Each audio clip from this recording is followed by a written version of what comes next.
कहानी की शुरुआत में हमें रास्ते में जाती हुई दो बसेस को दिखाया जाता है। उस बस में बहुत सारी फीमेल स्टूडेंट्स होती हैं जो कि सभी अपनी क्लास के लिए जा रही होती हैं। उन्हीं में से एक का नाम मित्सुको था जो दिखने में काफी प्यारी थी। वह अपनी नोट्स बुक में कुछ लिख रही होती है। तब उसकी फ्रेंड उससे कहने लगती है कि क्या तुम हर वक्त लिखती रहती हो, क्या मिलेगा इस तरह की नोट्स बनाने से? यहाँ देखो सभी लोग एंजॉय कर रहे हैं, तुम क्यों नहीं करती? यह कहकर उसकी फ्रेंड उसकी नोटबुक को छीन लेती है और उसका पेन नीचे गिर जाता है और वो अपना पेन उठाने के लिए जैसे ही नीचे झुकती है तभी हम देखते हैं कि उस समय कोई चीज बहुत तेजी से आती है और उन लड़कियों के साथ उन दोनों बसेस को आधे पर से ही काट देती है, जिसकी वजह से सारी की सारी लड़कियां दो हिस्सों में कट जाती हैं। और इसी के साथ जैसे ही मित्सुको ऊपर उठती है तब वह यह देखकर काफी हैरान हो जाती है कि यह क्या हो गया। अब क्योंकि वो नीचे पेन लेने के लिए झुकी थी इसलिए वह बच गई थी। वो यह देखकर बहुत ज्यादा डर जाती है और बस से उतरकर भागने लगती है। यहाँ पर हमें पता चलता है कि इन सभी को काटने वाली चीज कुछ और नहीं बल्कि हवा ही थी जो सभी को काट रही थी। यह हवा अब मित्सुको के पीछे भी पड़ जाती है। यह देखते हुए मित्सुको चिल्लाते हुए काफी तेजी से भागने लगती है। भागते समय उसे आगे चार लड़कियां और भी दिखाई देती हैं और वो उन्हें झुकने के लिए कहती है,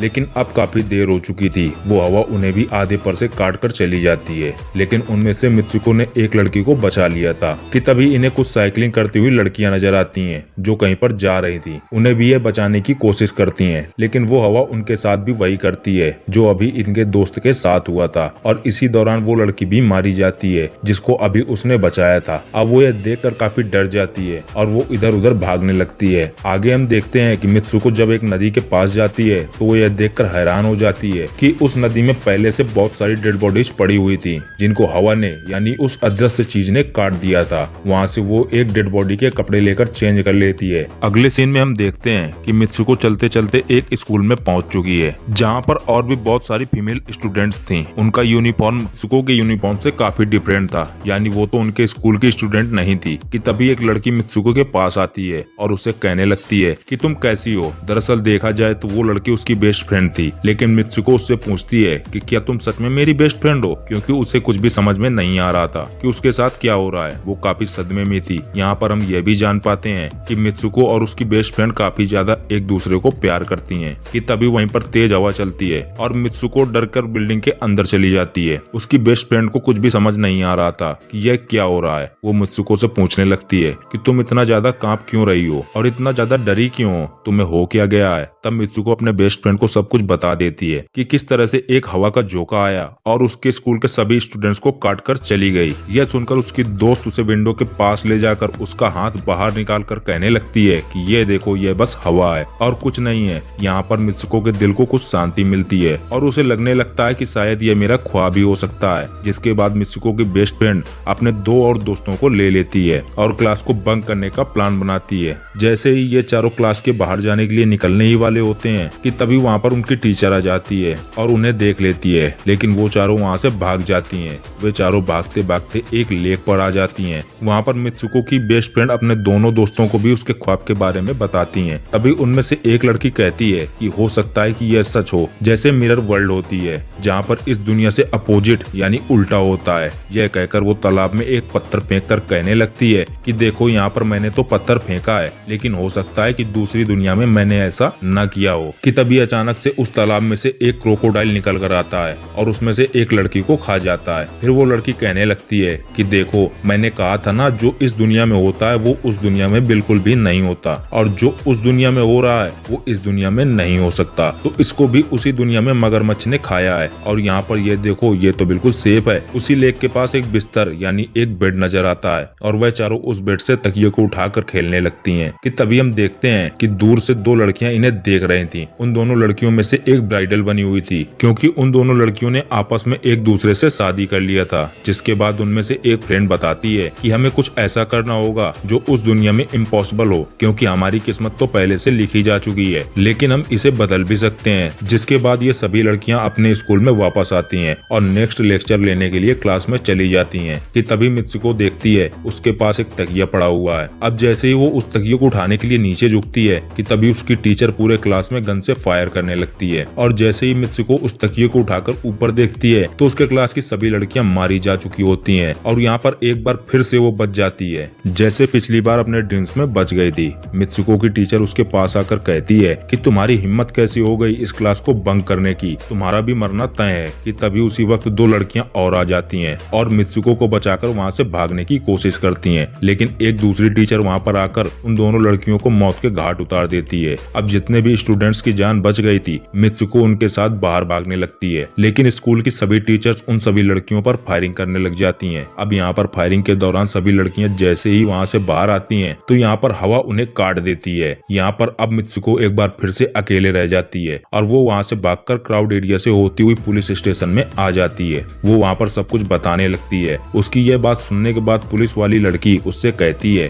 लेकिन तुमने स्कूल वाले कपड़े तो नहीं पहने हुए हैं। और जब वो उसके सामने एक मिरर को रखती है तब मित्सुको उस मिरर में देखती है कि वो तो एकदम से बदल गई होती है और लोग उसे मित्सुको के नाम से नहीं बल्कि उसे किसी और नाम से बुला रहे थे। यहाँ पर हमें पता चलता है कि उसकी शादी होने वाली थी। तब वही पुलिस ऑफिसर उसे उसकी शादी के लिए लेकर जाती है। यह देखकर आसपास के लोग उसे कांग्रेचुलेशन दे रहे थे। अब जैसे ही वे सभी उसे लेकर चर्च पहुँचते हैं तो मित्सुको की बेस्ट फ्रेंड भी वहीं पर मौजूद होती है और मित्सुको उससे पूछने लगती है कि यह सब मेरे साथ क्या हो रहा है। तब उसकी दोस्त उससे कहती है कि अभी खामोश रहो, हम अभी किसी के कंट्रोल में हैं, बस जैसा मैं कहूँ तुम वैसा ही करो। और यह कहते हुए वो उसे वहाँ से जाने के लिए कहती है। अब जैसे ही वह अपनी मैरिज सेरेमनी के लिए आगे बढ़ती है तो वहाँ की सभी लड़कियां उसका मजाक उड़ाने लगती हैं। ये देखकर उसकी बेस्ट फ्रेंड एक एक करके सभी को मारना शुरू कर देती है। जिसके बाद जैसे ही मित्सुको आगे बढ़ती है तो उसके ग्रूम की जगह एक ताबूत खड़ा हुआ नजर आता है। उस ताबूत को खोले जाने पर एक बड़ा पिग बाहर निकल कर आता है। मित्सुको उसे देखकर काफी ज्यादा डरने लगती है और एक टूटी हुई बोतल से उस पर अटैक कर देती है। जिसके बाद मित्सुको और उसकी बेस्ट फ्रेंड चर्च से भागते हुए बाहर आ जाती हैं। यहाँ गेट पर भी दो लड़कियां इन्हें रोकने की कोशिश करती हैं, लेकिन मित्सुको की बेस्ट फ्रेंड इन्हें मारकर वहाँ से भाग जाती है। उधर मित्सुको दूसरी तरफ भाग रही थी क्योंकि अब उसे लगने लगा था कि उसके साथ कुछ ज्यादा ही गलत हो रहा है। आगे जाने पर वह एक और मिरर में खुद को देखती है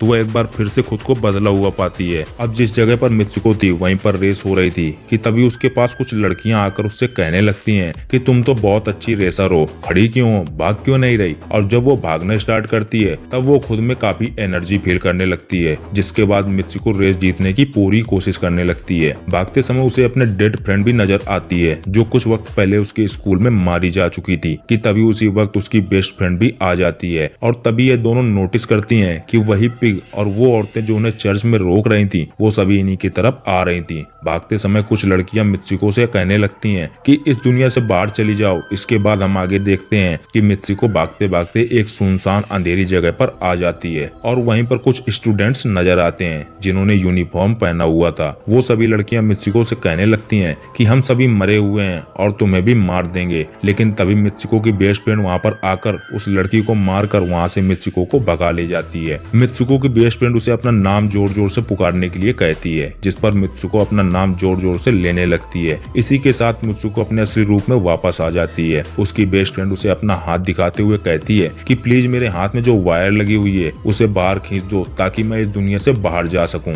लेकिन मित्सुको को डर भी था कि कहीं वह वायर खींचने से उसकी जान न चली जाए और क्योंकि मित्सुको अपने बेस्ट फ्रेंड को काफी ज्यादा प्यार करती थी इसलिए वो ऐसा नहीं करना चाहती थी। लेकिन उसे फोर्स करने पर वो उसकी वायर्स खींच देती है। वायर खींचते ही उसकी बेस्ट फ्रेंड की बॉडी दो हिस्सों में बढ़ जाती है और तभी उसी वक्त उसे एक गेट नजर आता है। उस दरवाजे से बाहर आने पर वो देखती है कि अब वो आदमियों की दुनिया में आ चुकी है। वहीं पर उसके पोस्टर्स भी लगे हुए थे जिस पोस्टर को कुछ लड़के देख रहे थे। तभी एक लड़का मित्सुको के पास आकर कहता है कि तुम फ्यूचर में हो। इस बात को सुनते ही वह बेहोश हो जाती है। कुछ टाइम के बाद जब उसे होश आता है तब वो आगे बढ़ती है और देखती है कि एक बूढ़ा आदमी गेम खेल रहा होता है और उसी गेम में मित्सुको को वही कैरेक्टर नजर आता है जो वो अभी बनी हुई है। मित्सुको को देखते ही बूढ़ा आदमी कहने लगता है कि मैंने ही इस गेम को बनाया है और मैं ही हूँ जो तुम लोगों को कंट्रोल कर रहा हूँ। तुम तो बहुत पहले मारी जा चुकी थी लेकिन मैंने तुम्हारा डीएनए लेकर तुम्हें फिर से बनाया। मित्सुको जब यह बात सुनती है तब उसे पता चल जाता है कि यह एक गेम है तो उसे लगता है कि शायद मैं अभी भी अपनी दुनिया में जा सकती हूँ। कि तभी उसी समय एक आदमी आता है और मित्सुको को अपने पास बुलाने लगता है। तब वो बूढ़ा आदमी मित्सुको से उसकी आखिरी लेवल को कंप्लीट करने के लिए कहता है। वह आगे बढ़ने लगती है कि तभी मित्सुको को अपने दोस्त की कही हुई बात याद आ जाती है कि अगर हम इस दुनिया में कुछ ऐसा करेंगे जो दूसरी दुनिया में इम्पॉसिबल हो तो तुम इस गेम से बाहर आ जाओगी। और इसी के साथ वो उस आदमी का गला दबा देती है